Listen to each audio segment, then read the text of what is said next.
Muy buenas tardes, vamos a hablar sobre esa presión arancelaria en todo el mundo. Saludamos ya a James Athey, es gestor de fondos en Marlborough Group. Hello. Hello there, good afternoon. Good afternoon, thank you very much for being with us today. We're seeing a rebound on Wall Street amid the possibility that the courts might block Trump's tariffs. How sensitive are the markets right now? Well, about an hour ago, we saw the equity market spike around 8.5% in the space of 30 seconds on the basis of some headlines suggesting that the president was considering a 90-day delay to implementation of tariffs. That has subsequently been denied by the White House. The market has not really retraced all of that move. That is the sort of volatility and illiquidity which is very difficult to rationalize at a moment in time. A tariff pause be enough to the market to recover?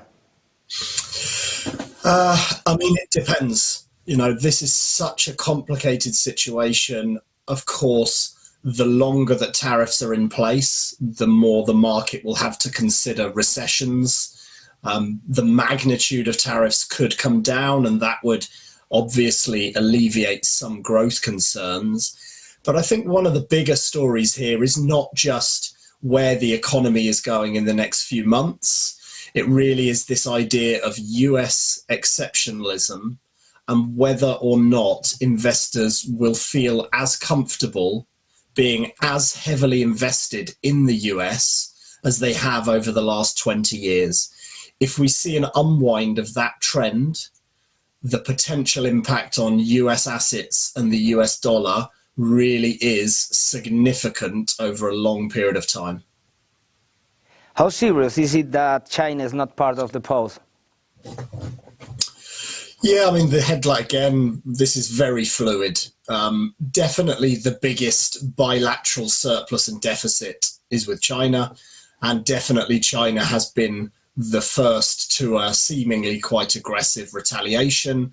And so we're seeing headlines already suggesting that Trump is retaliating again. He's responding with a threat of even higher tariffs. So China at the moment is definitely a special case, and it's probably the most challenged, the most fractious relationship. But again, with this president, it could all be very different in a week's time. Do you think has the damage to the market, the US economy and its credibility already been done?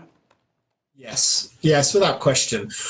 Whether, again, that damage is lasting or how significant the lasting damage is obviously difficult to say, but from all of the conversations that I'm having with investors and with banks on the sell side, it really does feel like there is a lasting negative impact about investor and market participant attitude to the US. From Marlborough Group, thank you very much for being with us today. Thank you. Good afternoon. You too.